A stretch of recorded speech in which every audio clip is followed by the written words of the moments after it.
the Bibles column. Okay, here we have your basic verses, Leviticus 4:2 in a number of different translations, which is always good, but oftentimes I like to go to many translations, and it gives you a whole lot more.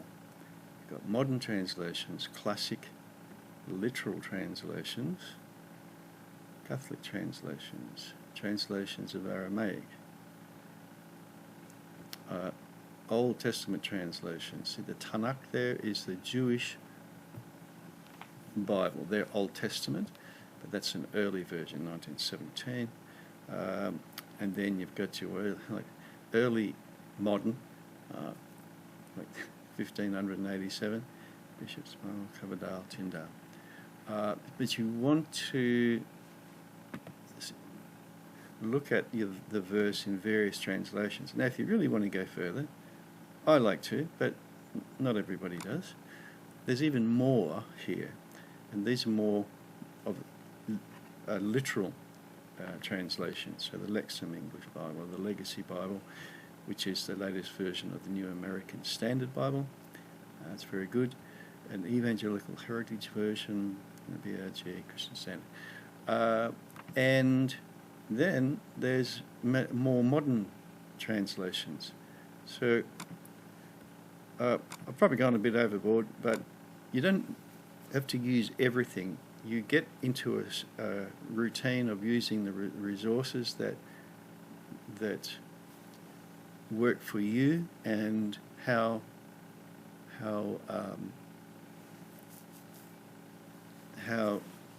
many you use is up to you. You don't need to spend days on just one word or one verse. There's a good, nice balance there. And here I've got, this is an old work of 26 translations. That probably is a bit overboard, but still, it's there if you want to use it. J.B. Phillips, and then the Concordant Literal New Testament, and also the Concordant Literal Old Testament. These are great, particularly if you're looking at the Greek or Hebrew language. They read a little funny to us, but quite useful. And then the Tanakh, this is the Jewish Old Testament, and this is a modern version. And then the Septuagint, or is often called the LXX, meaning 70, because 70 scholars translated the Hebrew scriptures into Greek. This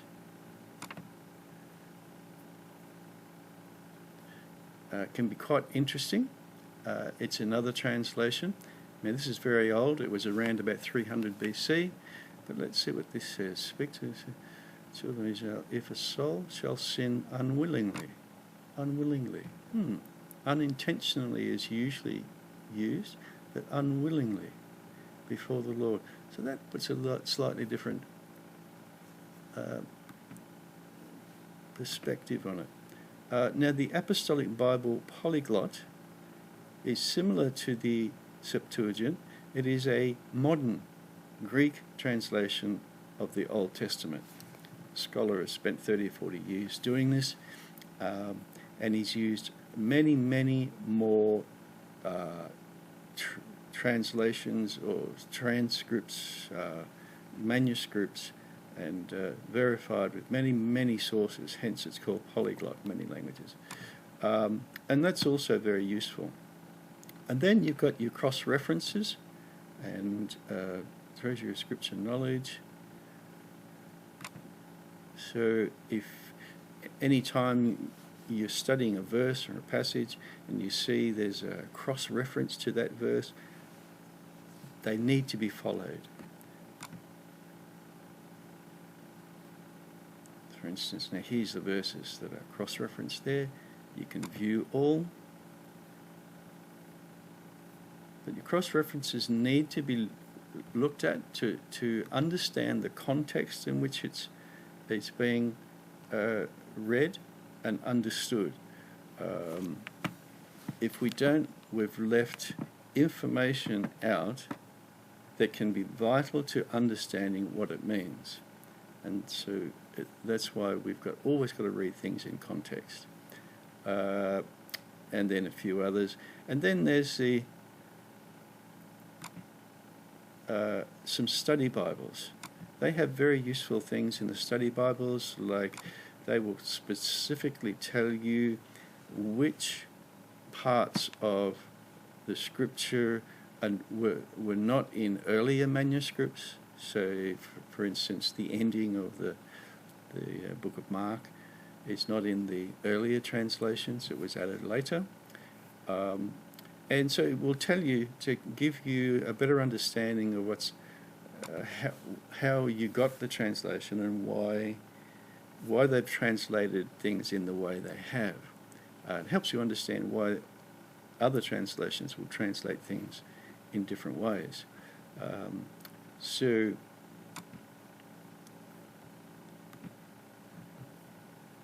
for instance, here we go, the Net Bible, Study Bible, very good translation. Tell the Israelites, when a person sins by straying unintentionally, so that's interesting, straying unintentionally. And then here's where you've got notes. So, straying unintentionally in the Hebrew, and a person when he sins in straying. The English translation of by straying, literally in going astray, in making error. Varies greatly, but almost always this term refers to sins that were committed by mistake. And what's this one? And violate any one of them. This is emphatic use of the preposition. Okay. So, from any of the Lord's commands which must not be violated, and violates any one of them. So it's emphasized. And that's what we would expect in the book of Leviticus, because it's continually reinforcing the holiness of God. And so this is emphatic, who violates any of them. And Leviticus is one of my favorite books because it just opens up for me the holiness of God every time I read it. It's great to read books in one sitting if you can, apart from your daily reading, because we really don't get the import of what the books are saying when we just read bits and pieces all over the place. To read it in one sitting, as you would read any other book, is very, very valuable. So study Bibles, there's a bunch of them there that you can use.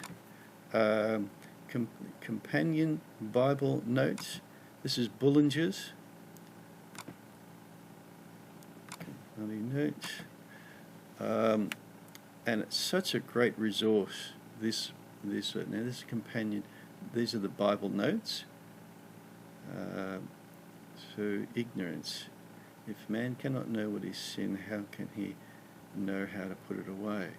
Now, connected with Bullinger's notes, he has an extensive appendix on many, many things. For instance, here you see, refer to Appendix 44.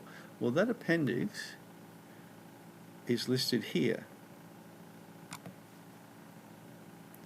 And this will give so much more information of what you're looking at and reading about. So sin, trespass, iniquity, the differences between them. So that is a good resource. And then there are topical Bibles, various ones. There's a range of them here. But if you're wanting to study sacrifice, or you're wanting to study forgiveness, then you've got these Bibles here that will list all the usages of that particular English word in the Bible, or that concept in the Bible. So that's very useful. And then this is another one like that. and we'll give you unintentionally was our word, so everywhere unintentionally is used.